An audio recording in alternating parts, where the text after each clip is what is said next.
saya menemukan sesuatu yang sudah hilang di luar sana di dalam keluarga ini, yaitu saling menghormati antara yang muda dengan yang tua. Saya selalu daftar PNS, tapi selalu gagal. Tapi kegagalan ini nggak membuat saya untuk menyerah. Tetap semangat, jangan menyerah, walaupun itu sudah detik terakhir. Kalau memang sudah rezekinya, nggak akan kemana. Ketika kalian sering nongkrong, mental kalian harus kuat. Jangan sampai mudah terbawa oleh pergaulan. Kalau kalian nggak bisa mengontrol diri kalian sendiri, kalian akan terbawa arus. Ikan itu nggak ada yang terbawa arus. Mereka bisa melawan arus dengan kekuatan siripnya. Assalamualaikum warahmatullahi wabarakatuh. Bertemu lagi di obrolan keluarga. Kali ini menghadirkan sisi lain dari keluarga, yaitu menantu. Yeay, menantu. Menantu dari anak kedua dari anak keempat. Berarti ya? Nah, gimana tuh? Ya, ibu itu anak keempat dari keluarga Joyobisono ya. Saya Terus? anak kedua, mantu kedua dari ibu. Mantu dari anak keduanya ibu. Budi. Silahkan perkenalkan diri. Saya? Ya. Oke. Nama. Bismillahirrahmanirrahim. Assalamualaikum warahmatullahi wabarakatuh. Perkenalkan, nama saya Wawan. Domisili saya di Jakarta dan pada hari ini kesempatan dengan Mas Andi diminta untuk berbincang-bincang di atas watergong yang nyaman dan sejuk serta kalau siang indah ini. Monggo kalau nggak percaya datang ke sini, buktikan sendiri. Tadi seperti yang diutarakan, saya mantu kedua dari anak keempat keluarga besar Joyobisono. Bagaimana perasaannya menjadi menantu? Ya, Karena perasaan itu sebenarnya sama, Mas. Ada senang, ada susah, ada suka, ada duka. Itu. Jadi dilihat oleh orang-orang luar, keluarga kita, wih sepertinya serem, terus konservatif, ya sing bangsa sedikit dalam tanda kutip mungkin agak kuno, memegang teguh rumusan-rumusan bahwa cah cilik kudu ngalah karo wong tuwae menangan dan seterusnya dan seterusnya. Apakah stigma itu sebenarnya dirasakan juga oleh Mas Wawan sebagai menantu? Ya, saya selaku menantu berarti saya orang luar yang masuk ke dalam keluarga besar. Ibarat saya orang melihat pohon. Pohon itu yang kita lihat dari luar batangnya kan. Kulit batangnya pasti jelek dong. Tapi kalau kita beli furniture, yang dipakai kan batang dalamnya setelah diolah. Kalau itu furniture dari kayu jati, harganya wow, ya kan. Begitu juga dengan saya nih, orang luar. Ketika kita melihat stigma tersebut dari luar, seserem itu enggak sih keluarga kita? Kita ngelihat kulitnya ya pasti serem dong. Oh, kulitnya kok kayak gini ya, jelek ya, takut ketusuk, takut dan lain sebagainya. Tapi begitu kita masuk, kita melihat, ternyata asik juga ya. Konyol juga. Tingkat kekeluargaannya itu salut saya acungi jempol. Kental sekali. Tapi saya menemukan sesuatu yang sudah hilang di luar sana di dalam keluarga ini, yaitu saling menghormati antara yang muda dengan yang tua. Di luar sana budaya ini sudah semakin berkurang. Luntur, sudah mulai luntur. Betul. Padahal ini adalah warisan turun-temurun yang harus kita jaga, yang harus tetap dilestarikan gitu. Bagaimana seorang yang lebih kecil menghormati kepada orang yang lebih tua. Bagaimanapun derajatnya ketika saya di luar sana kamu bos. Ya. Tapi di dalam tetap anak-anak. Di luar sana orang-orang butuh tanda tangan saya. Jangan salah. Tapi begitu masuk saya tetap ya jadi anak-anak. Betul. Begitu. Nah, ini stigma-stigma yang saling hormat menghormati, guyup, rukun. Ini yang selama saya Menjadi anggota keluarga, ini saya sangat bersyukur ya. Saya bergabung dengan keluarga besar ini, menemukan apa yang tidak saya temukan di luar sana. Kekeluargaannya, kegotong royongannya, kebersamaannya, wah sungguh indah. Jadi rugi kalau yang dulu nggak gabung. Saya beruntung.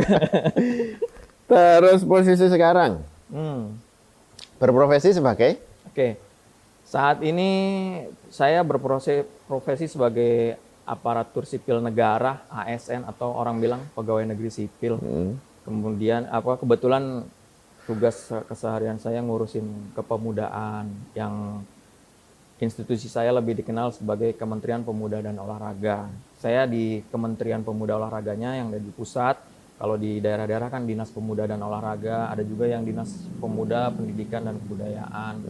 Jadi ngurusin kesehariannya mengenai kepemudaan. Nah makanya yang tadi saya bilang, apa yang ada di dalam keluarga besar Joyo Bisono ini, banyak saya lihat sudah mulai luntur di luar sana. Karena saya sering berhubungan dengan kepemudaan. Nah, itulah yang makanya tadi di awal saya sempat sebutkan. Karena kebetulan saya berhubungan dengan keseharian saya yang berhubungan dengan kepemudaan. Menjadi PNS di daerah khusus ibu kota. Ya. Adalah pekerjaan impian semua mertua. Kalau semua mertua mungkin ada yang enggak juga ya. Jadi udah PNS di Jakarta, was buru-buru sini kai, kan ngono. Ya. Rata-rata seperti itu. Betul. Apakah kemudian menjadi PNS di ibu kota itu benar-benar seindah itu? Maksudnya antara workload dengan penghasilannya memang wow, atau sebenarnya itu hanya gambaran kecil dari yang sebenarnya dialami? Oke. Sebenarnya saya dulu sebelum di Kemenpora PNS ini pernah bekerja di sektor swasta. Saya pegang di perbankan waktu itu. Cukup lama, 10 tahun lah saya masuk perbankan. Kemudian saya coba untuk memberanikan diri mendaftar ke PNS. Nah ini sedikit curcol juga ya Mas. Impian banyak orang itu PNS. Saya terdorong masuk PNS itu sudah lama. Dari awal selesai sekolah, saya selalu daftar PNS. Tapi selalu gagal. Tapi kegagalan ini nggak membuat saya untuk menyerah. Terus tiap tahun saya coba. Ada lowongan PNS? Saya coba daftar. Dulu itu daftar PNS bisa lebih dari 1. Tulis tangan, kirim lamaran ke beberapa kementerian. Itu sebelum tahun 2015 ya. Kalau nggak salah 2014 itu sudah mulai dibatasin menggunakan database. Sebelum itu kita tulis lamaran, kirim, terus tapi gagal terus, nggak ada yang nyantol. Ya nyantol itu di tahun 2014. Itu usia saya sudah 34 tahun. Limit. Ketika di interview begini, saya langsung bilang sama interviewnya, sama yang interview saya, Pak, ini saya terakhir loh Pak. Kalau saya nggak nyemplung sini, ya sudah besok saya di swasta. Ya alhamdulillah memang Allah itu memberikan rezeki. Kapan saja, di mana saja, kita nggak tahu. Akhirnya keterima, alhamdulillah. Itu sudah pengalaman bertahun-tahun, kalau ditumpuk mungkin udah sekontainer itu lamaran gitu kan gitu. Jadi pesan saya di sini, tetap semangat, jangan menyerah, walaupun itu sudah detik terakhir. Kalau memang sudah rezekinya, nggak akan kemana. Pasti. Cuman ya tadi kembali lagi, pantang menyerah, kita evaluasi diri. Apa sih kekurangan saya? Kenapa sih kok bisa gagal?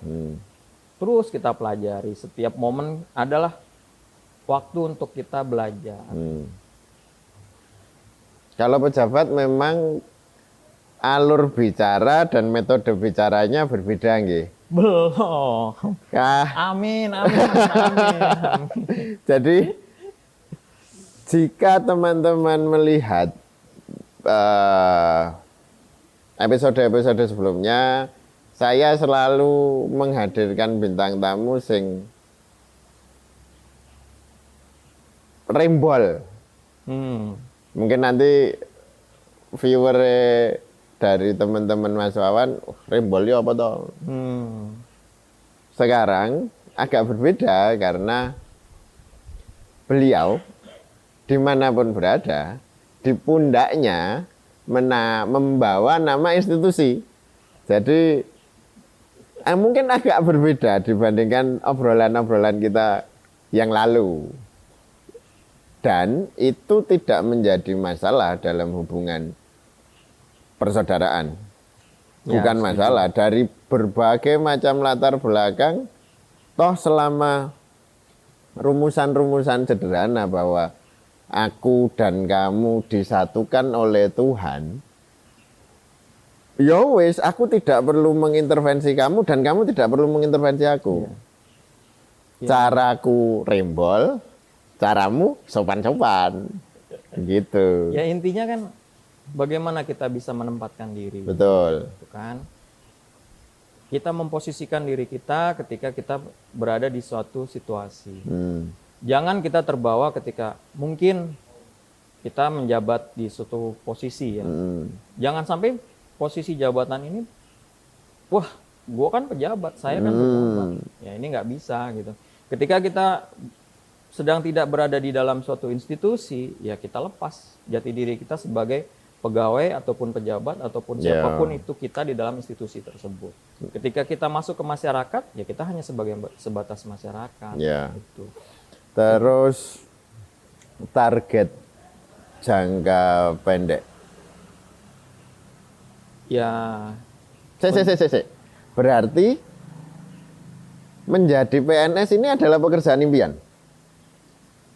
Impiannya Mas Wawan. Curcol lagi nih. Saya dipancing ini. Kalau kita saya bicara mengenai cita-cita, ini bukan cita-cita saya. Bukan pekerjaan impian.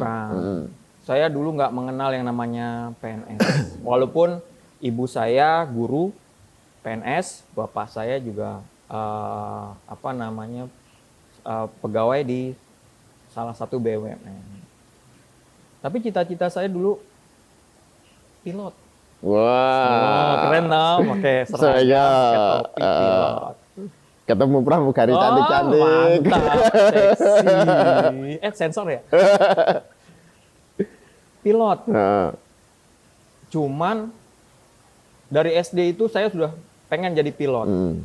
Sampai SMP ternyata nilai IPA saya hancur-hancuran. Waduh, ini nggak bener nih gitu kan. Kemudian waktu itu saya lihat tentara. Wah, pilot nilaiku hancur-hancuran, nggak bisa dong. Akhirnya udah gantilah. Wah, pengen jadi tentara. Ini juga tadi berhubungan dengan apa yang saya sampaikan di depan. Jangan menyerah walaupun sampai menit terakhir. Saya dari SMP itu daftar ke SMA Taruna Nusantara. Magelang. Pada masa itu SMA Taruna Nusantara itu masih ikatan dinas. Ikatan dinas, betul. Gratis sekolah, itu yang saya pengen. Tapi selalu gagal. Dari SMP kelas 3, SMA kelas 1, SMA kelas 2, saya daftar, gagal. Di SMA saya waktu itu nilai IPA, matematika cukup bagus, memenuhi standar untuk masuk ke IPA. Tapi kenapa akhirnya saya milih waktu itu jurusan ke IPS, karena saya takut nanti saya terbebani, nggak kuat dengan matematika, fisika, biologi, kimia dan lain sebagainya, itu yang hitungan yang jelimet. Udahlah kimia ekonomi aja. Sampai wali kelas saya marah-marah. Kamu nilai IPA-mu bagus, kenapa masuk ke IPS? Enggak Bu, saya IPS. Masuklah IPS. Bukan karena di IPS ringan terus bisa menggandeng gadis-gadis. Sensor yang itu.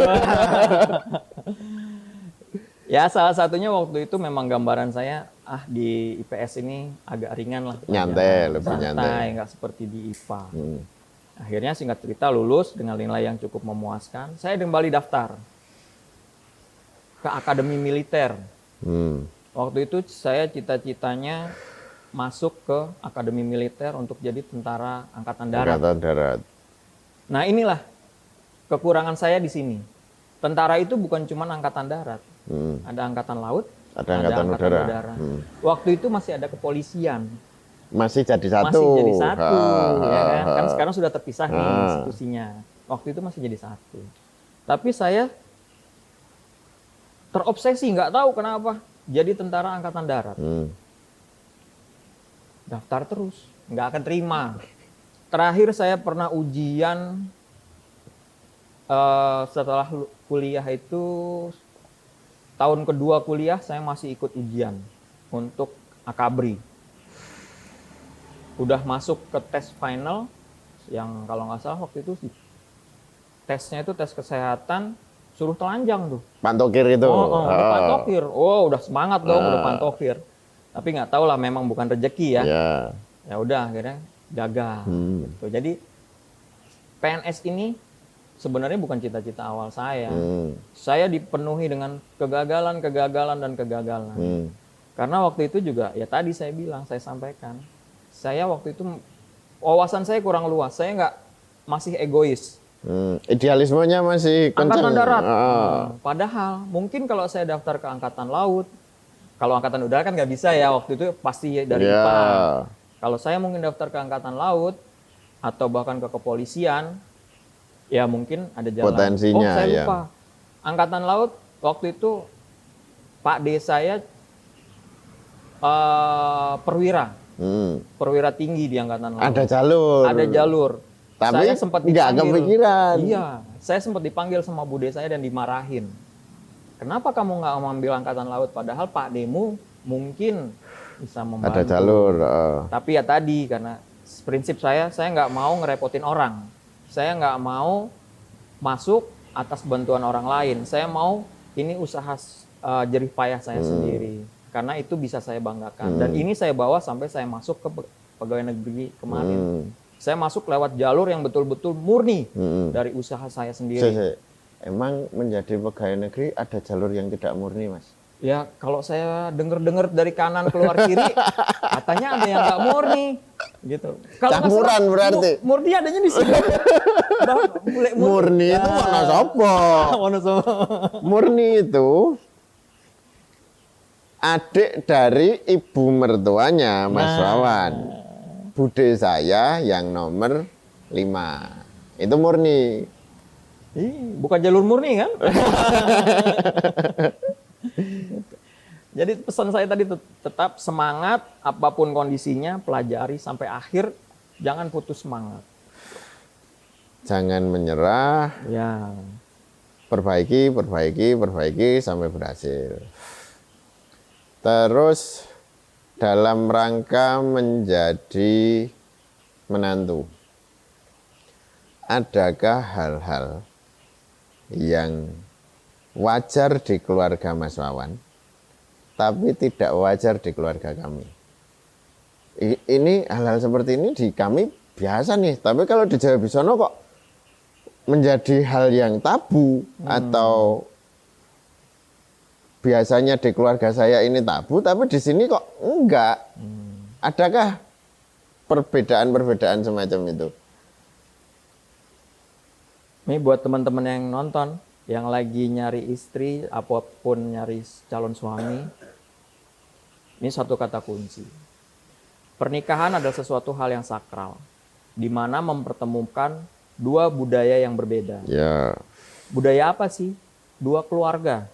Di mana saya dididik oleh keluarga saya, dan istri saya dididik oleh keluarga dari istri saya. Dengan karakter yang berbeda, dengan... Jadi apa yang ditanyakan Mas Andi, pasti ada. Itu kan.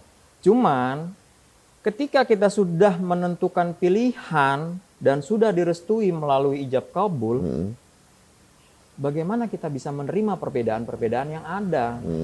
Jangan kita menimbulkan sisi egois. Ini nggak ada di keluarga saya. Ini nggak bisa begini. Ini nggak bisa. Wah, mohon maaf. Dalam jangka waktu hitungan hari mungkin itu akan meledak suatu perpecahan. Nah, alhamdulillah sampai dengan hari ini sudah sekian puluh tahun saya menikah. Berapa tahun menikah? Berapa ya? Anak Ini saya yang bahaya loh, ini bahaya loh. Pertanyaan bahaya loh. Ini ngantak orang bisa jawab, sampai nggak bisa menjawab, saya dipecat loh Mas. Jangan. Kadang saya suka lupa. 12 tahun ya lebih. 12. 2009, 2013 Ya enggak mungkin. tahun. Ya enggak mungkin. Enggak mungkin. Saya hadir di pernikahanmu 2009 kan? dalam posisi saya masih membujang. Saya menikah di 12 Desember 2009. Nek Mas Wawan bilang 8 Maret 2009 aku. ya berarti 13 tahun. Ini tahun ke 13 tahun. 14 no Mas. Nah iya kan kurang lebih segitu. Nah, ini tahun ke-14. Nah itu dia makanya kan. Seperti yang saya sampaikan tadi, pernikahan itu adalah sesuatu hal yang sakral. Ketika kita sudah menentukan satu pilihan dan itu sudah disahkan melalui ijab kabul, keluar surat, ya sudah gitu. Kita harus bisa menerima kekurangan maupun kelebihan. Ketika kita pacaran, maaf nih ada sensornya nanti ya. Ketika kita pacaran kita hanya mengenal hanya beberapa jam. Ya. Kita jemput ke rumahnya, kita bawa, Keluar, selesai acara, makan, nonton. balik, selesai. Nah. Kalau kangen, telepon, yang lagi ngapain sih gitu kan. Tapi setelah nikah kan enggak. Bola ternyata aku nge-lag karo harus menggunakan bahasa Indonesia terus menerus. Jadi santai aja. ketika berpacaran taunya cantik, rapi, wangi. Sesudah menikah ternyata tidurnya ngorok. Ternyata opo. Hal-hal seperti itu kan yang harus kita terima sebagai tanggung jawab dari sebuah pilihan. Betul. Tanggung jawab dari sebuah pilihan. Resiko ketika kita mengambil suatu pilihan, ya harus kita nikmatin dong. Kita ambil buah jeruk, kelihatan bagus. Ketika kita kupas, rasanya asem. Apa terus? Nek jeruk bisa dibuang. Iya. Nek istri? Nah, kan Bisa tambah satu lagi. kalau soal tambah menambah bisa. Mampu apa enggaknya ini loh. Mampu menahan omelan dan kunjingan. Itu dia. Kalau masalahnya sih todongannya mana uang bulanan. Nah.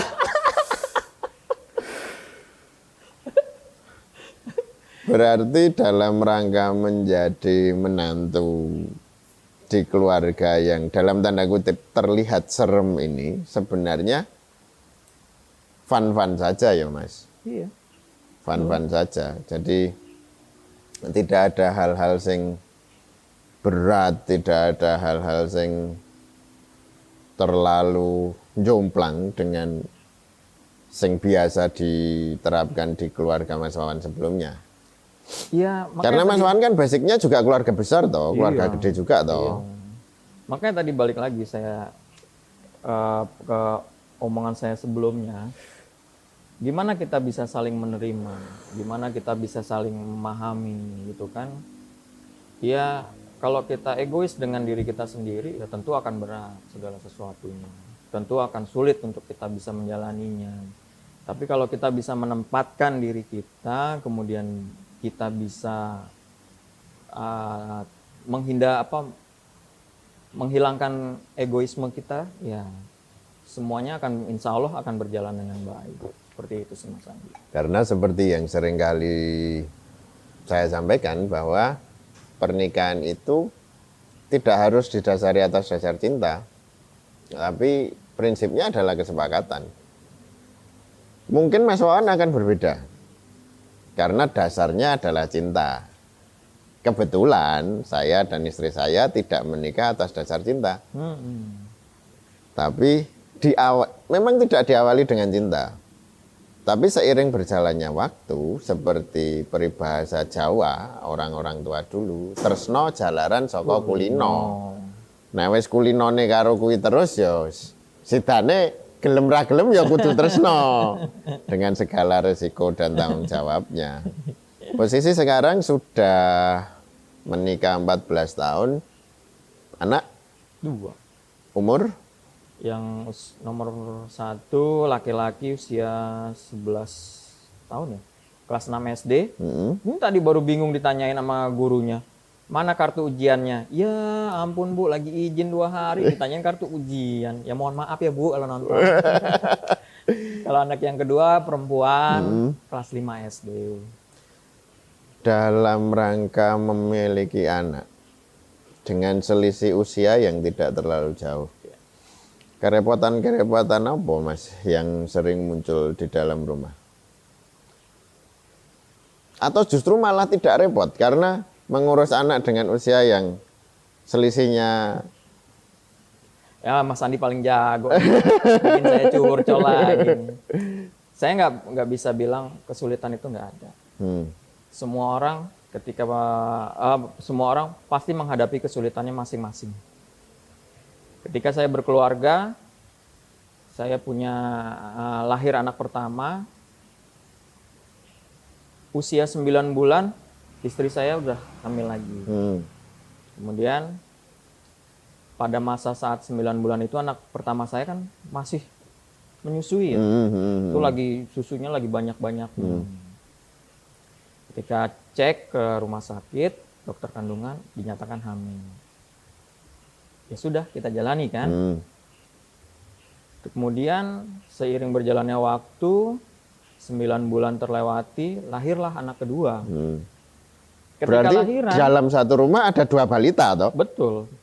Anak pertama baru usia 1,5 tahun, yang masih membutuhkan kasih sayang ibunya, yang biasanya digendong-gendong. Eksklusif. Ya, masih eksklusif. Ini harus ditinggal untuk lahiran ke rumah sakit. Itu istri saya pada malam lahiran nangis. Kenapa? Soalnya mikirin anaknya yang pertama. Yang di rumah. Ini anak saya di rumah lagi gimana?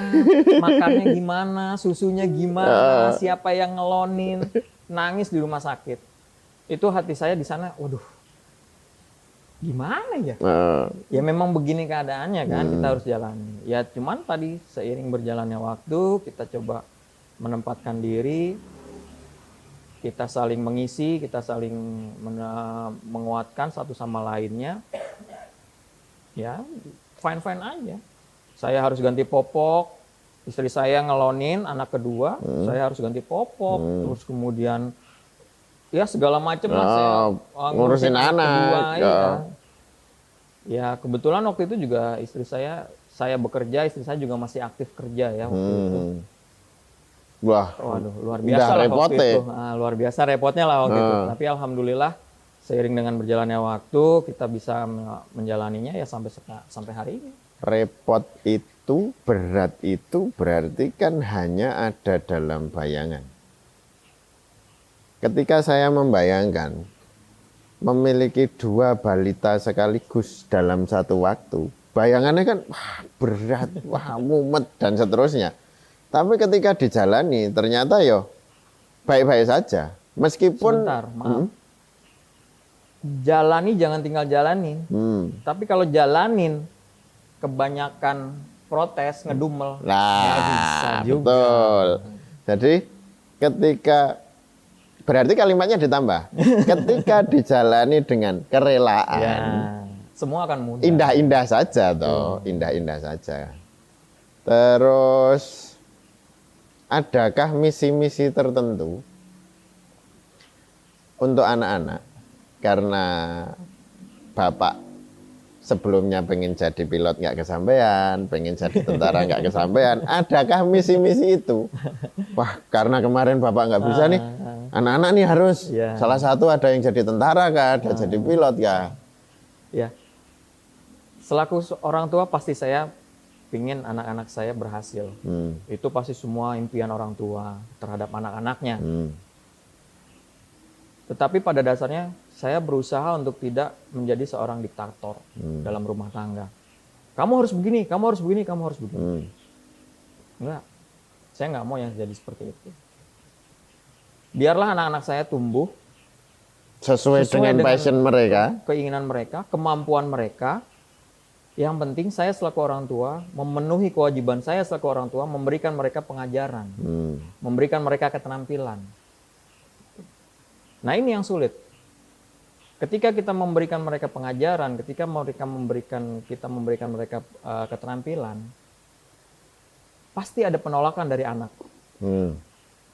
Bagaimana kita seorang orang tua bisa meyakinkan anak untuk bisa mengikuti keterampilan tersebut, gitu kan? Mereka sudah aktif di sekolah dasar, sekolah menengah, gitu kan? Dari SD, SMP, SMA, itu kan sudah pendidikan wajib. Tapi dunia sekarang menuntut jangan hanya sekolah wajib, karena harus punya keterampilan. Apalagi diajar COVID. Wah, itu COVID ini pengalaman, gitu kan? Pengalaman kehidupan. Kalau hanya sekolah wajib saja tanpa ada keterampilan akan berat. Hancur. Itu. Makanya saya selaku orang tua, saya nggak mau jadi yang diktator. Tapi bagaimana saya bisa mengarahkan anak-anak saya untuk memberikan mereka pengertian supaya mereka bisa sejalan dengan apa yang saya inginkan. Berarti syukur-syukur jadi pilot. Kalau nggak jadi pilot ya nggak apa-apa lah, gitu toh. Iya. Betul. Lalu dalam rangka menjadi pemudik, Mas. Dalam rangka menjadi pemudik. Masih suasana lebaran soalnya ya. Dalam rangka menjadi pemudik itu, saya kan nggak pernah mudik. Saya anak kampung, tinggalnya di kampung, pulang ke rumah mertua juga nggak jauh-jauh amat.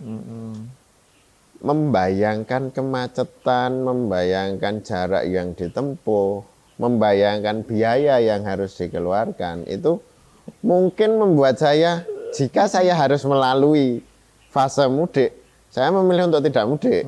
Betul. Pulangnya nanti-nanti aja kalau pas nggak rame.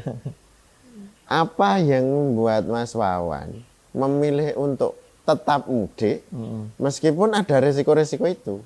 Ya. Ada filosofi kerja setahun, 11 bulan buat nabung, 1 bulan buat dihabisin. Oh iya. Ya, 12 bulan, 11 bulannya untuk bekerja, kita kumpulkan duit, 1 bulannya untuk dihabiskan. 1 bulan ini ya ke orang kita pada saat lebaran. Dari tahun ke tahun, saya selalu mudik.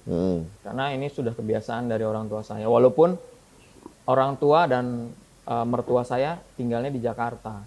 Tapi setiap tahun pasti pulang kampung. Ini hal yang sangat-sangat saya rindukan setiap tahunnya. Rindu juga, walaupun saya pernah 30 jam.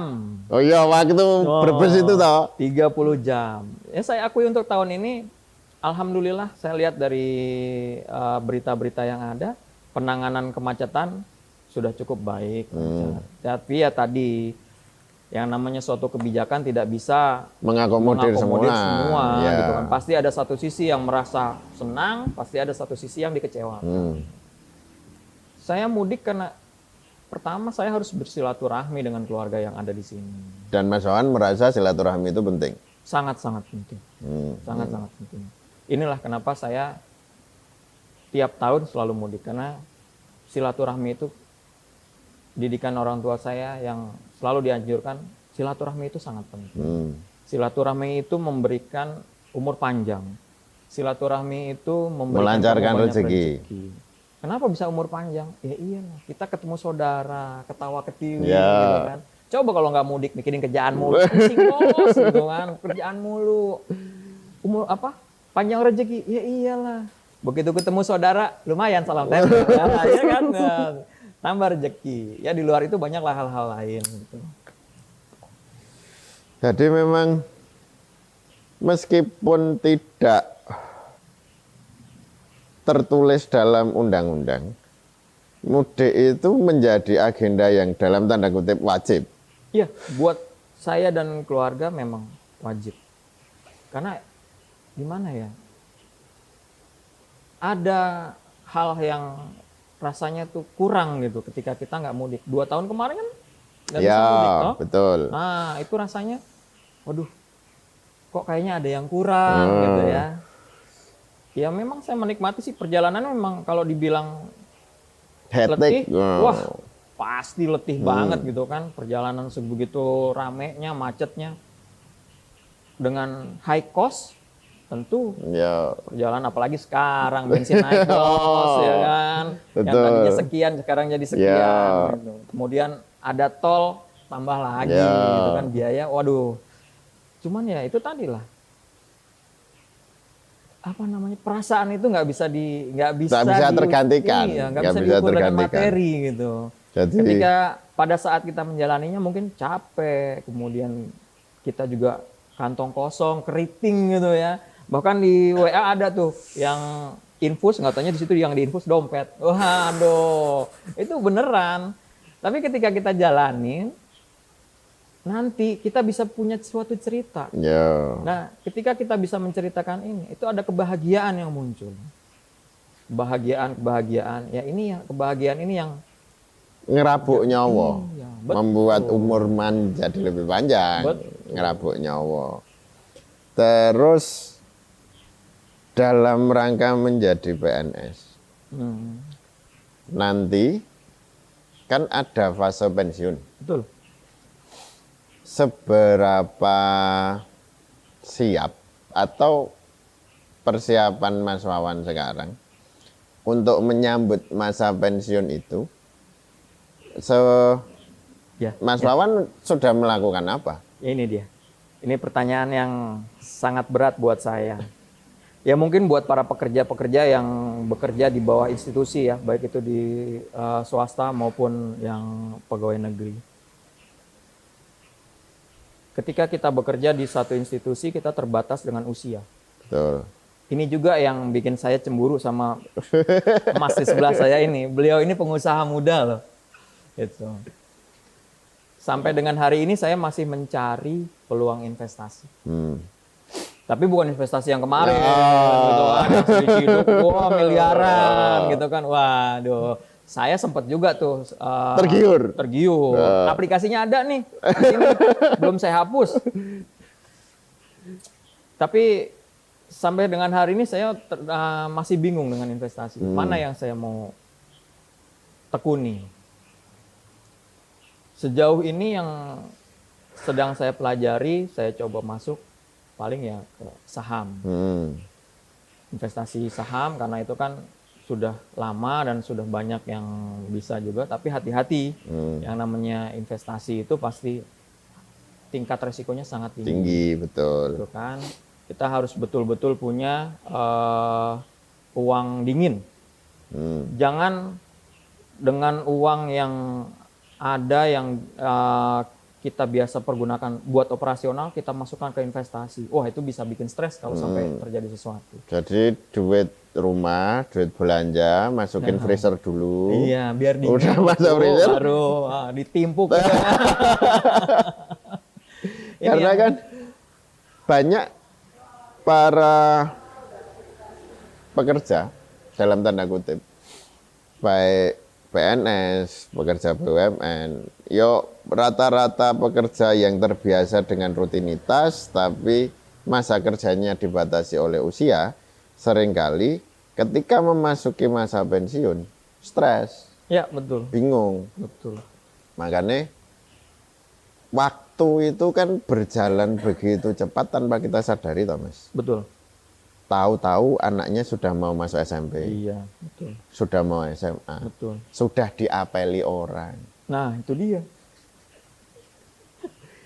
Waktu berjalan begitu cepat.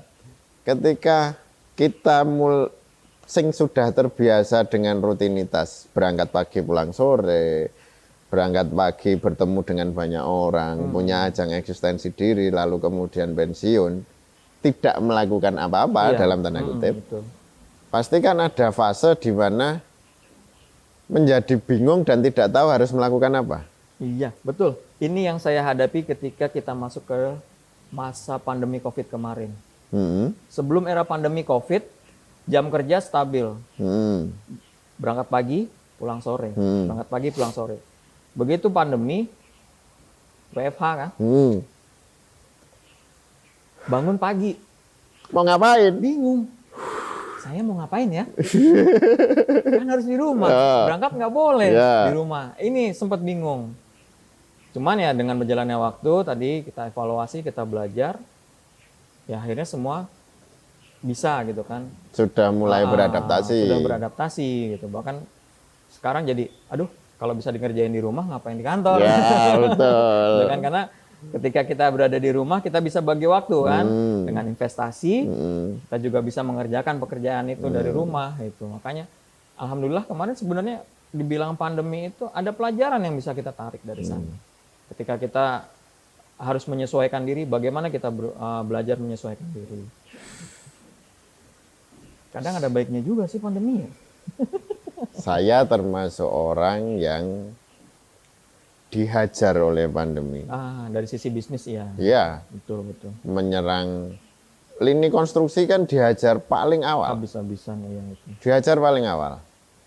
Dan dihajar paling lama. Bahkan sampai saat ini pun belum bisa pulih 100%. Ya. Lalu sempat stres. Sempat stres, tapi kemudian karena kita adalah makhluk yang bisa beradaptasi, ya adapting dengan situasi. Proses belajar berarti kan? Betul. Adakah keinginan untuk hijrah dari Jakarta kembali ke kampung? Keinginan untuk hijrah. Ya, kadang, atau justru sekarang sudah menikmati hiruk pikuk ibu kota dan ya sudah, this is my life. Ya. Kadang kita selaku individu ada satu keinginan. Ibu kota sedemikian padat. Macet udah setiap hari gitu kan. Ketika kita situasi lebaran begini pulang ke kampung dengar suara kodok, dengar suara air. Rasanya aman, nyaman, tenang gitu kan. Cuman di satu sisi lagi, apa iya saya bisa? Karena saya sudah terbiasa dengan hidup di kota kan. Betul. Ketika saya harus kembali ke desa, kampung, ke desa, apa saya bisa? Saya harus belajar lagi dari kehilangan nol. Ritme, sudah kehilangan ritme. Saya harus belajar dari nol. Nah, proses belajar ini kan butuh waktu yang nggak sebentar kan. Itu. Dan itu bisa jadi melelahkan justru. Yang niatnya pengen cari tenang, tapi malah jadi capek. Betul. Kita mencari tenang, mungkin hanya seminggu 2 minggu, oke tenang. Setelah itu kan akan begitu ada kehilangan rutinitas. Iya, betul. Makanya agak sulit juga sebenarnya. Seingat saya, Mas Wawan dulu itu merokok ya? Wah, iya. Sejak kapan memutuskan untuk berhenti merokok? Waduh, curcol lagi. Saya merokok itu, waduh ada anak saya di sana. Saya merokok itu akibat pergaulan. Dulu di awal mulanya itu ketika SMP. SMP? Teman-teman itu pada merokok. Pulang sekolah, nongkrong dulu. Ya kan? Ya inilah. Awalnya yang tadinya kita nggak tahu, akhirnya kita tahu. Awalnya tadi kita nggak pernah mencoba, jadi coba-coba. ditawarin. Kan nggak enak kalau nggak ngambil. Akhirnya dicoba. Makanya ini pesan juga buat anak saya dan juga pemuda-pemuda lain. Ketika kalian sering nongkrong, mental kalian harus kuat. Jangan sampai mudah terbawa oleh pergaulan. Kalau kalian nggak bisa mengontrol diri kalian sendiri, kalian akan terbawa arus. Ikan itu nggak ada yang terbawa arus. Mereka bisa melawan arus dengan kekuatan siripnya. Nah, pelajaran seperti ini yang saya lihat. Saya merokok dari SMP, SMA saya merokok. Ya mungkin itu juga kali gagal tes AKB tadi ya. Akhirnya ketika saya lihat teman-teman merokok, ditawarin rokok, saya ngerokok, saya coba, saya merokok. Tapi karena tadi saya daftar AKB itu juga, saya berhenti. Ya kadang merokok, kadang enggak. Akhirnya bukan rokok aktif juga. Tidak sekenceng saya barangkali rokoknya. Akhirnya lama-lama saya lihat kalau saya ngerokok satu bungkus dulu 16.000, nggak tahu sekarang. Sekarang 50. Enggak sampai ya, paling karena cukai udah naik kan. 25.000 lah Mas sebungkus. Kalau saya merokok pada masa sekolah, uang jajan saya yang harusnya saya bisa beliin es, saya bisa beliin makanan, hilang buat beli rokok. Nggak hilang Mas, kan duitnya jadi rokok. Itu dia makanya kebuang, tapi beda gitu kan. Habis uang jajan saya, atau yang tadinya bisa saya tabung, akhirnya terpakai buat rokok. Kadang kalau kita minta terus sama teman kan nggak enak. Nggak enak, betul. Iya kan, pasti diejek. Alah lu nggak pernah modal, mau nggak mau harus beli kan. Udah, akhirnya habis duit gue nih lama-lama. Udahlah, rokoknya dikurangin. Akhirnya karena saya bisa mengurangi lama-lama ya, alhamdulillah. Sekarang saya bisa berhenti. Sudah berhenti merokok sejak berapa lama berarti? Waduh, saya nggak tahu kalau udah berapa lamanya. Sampai lupa. Berarti alasan utama berhenti merokok itu dipicu dari faktor ekonomi. Iya. Lebih baik uangnya dialihkan untuk hal lain daripada untuk merokok. Betul. Bukan karena awareness terhadap kesehatan atau. Tapi awalnya saya dari ekonomi, gitu kan, karena uang jajan saya kan terbatas. Saya sehari hanya dikasih berapa? Untuk waktu itu ketengan satu rokok itu 500 kalau nggak salah. 200 Mas. 200 ya. 200. Tergantung rokoknya sih. 200, 500, 1000. Tahu dia pengalaman. Itulah. Waktu itu, wah habis nih. Sampai saya pernah harus jalan kaki karena saya harus beli rokok ketika nongkrong buat teman-teman. Nongkrong sama teman-teman, duit saya pas-pasan, saya beliin rokok, pulang jalan kaki. Wah kalau gini hanya terus, demi bergaul. Iya, hanya demi gaya gitu kan. Kalau gini terus, betis gue bisa tebel nih, bukan kantong gue yang tebel. Dari situ, apa juga sih untungnya saya ngerokok. Ya akhirnya berhenti sendiri dan didukung lagi dengan sisi kesehatan, faktor kesehatan. Ditambah lagi tadi cita-cita saya yang nggak kesampaian tadi gitu kan. Terus dalam posisi yang sebelumnya pernah merokok, lalu tidak ingin merokok lagi, dan kemudian berada di lingkungan keluarga yang hampir semuanya merokok, ya. Mas Wawan merasa terganggu atau biasa saja, atau justru menikmati saya tidak perlu merokok tapi dapat baunya, atau gimana? Kalau terganggu pasti, karena ketika orang yang tidak merokok dapat asap rokok, itu rasanya agak gimana gitu ya. Sama ketika kita nggak bakar sampah, dapat asap sampah, gitu kan. Walaupun baunya beda, gitu ya. Pasti terganggu. Cuman karena ya untungnya ketika dulu saya pernah merokok, jadi saya tahu. Ya saya coba, ya udahlah. Cuman begini doang toh nanti udah selesai gitu kan. Selesai ini udah selesai gitu. Apakah kemudian itu mendorong Mas Wawan untuk menjadi agen anti rokok? Saya nggak mau. Nek karo aku rasa udut sih. Enggak, saya nggak seidealis itu. Bahkan kadang-kadang saya juga terbawa gitu kan untuk menghormati kalau semuanya pada ngerokok, saya ya ikut ikutlah rokok, ya saya ambil sebatan. Cuman nggak saya isep gitu kan. Tuh, paling itu aja. Kalau saya harus memaksakan, lu jangan rokok dulu. Ya kembali lagi, itu kan hak individu ya. Saya nggak bisa memaksakan apa yang saya rasakan ke orang lain. Karena belum tentu orang lain suka dengan apa yang saya rasakan. Ya, sudah biarlah. Saya coba untuk mengalah, saya coba untuk menerima selama itu tidak merugikan saya terlalu banyak. Itu aja. Tidak menyangkut sesuatu yang prinsipil. Betul. Kalau saya bisa menghindar ya saya menghindar. Kalau lagi pada ngerokok banyak, asapnya keluar ya saya mendingan menyingkir dulu. Kalau nanti sekiranya asapnya sudah ini ya saya balik lagi. Dalam rangka menjadi orang tua. Kekhawatiran terbesar apa sing mungkin sampai sekarang belum terjadi atau bahkan tidak akan pernah terjadi. Tetapi kekhawatiran itu seringkali menghantui sebagai orang tua. Ya. Ini yang saya rasakan berat untuk menjadi orang tua sama zaman sekarang. Anak-anak zaman sekarang Ya. high tech. Dunianya Orang tua, sama sekali berbeda betul, dengan dunia kita. Dulu kita masih bisa main ke lapangan, manjat pohon, main kemana, kebun masih banyak lah gitu, nyolong singkong, nyolong jambu, gitu. Anak sekarang, Ya. ini udah suatu kebutuhan pokok. Kalau saya nggak bisa ngontrol, dunia ada di tangan ini.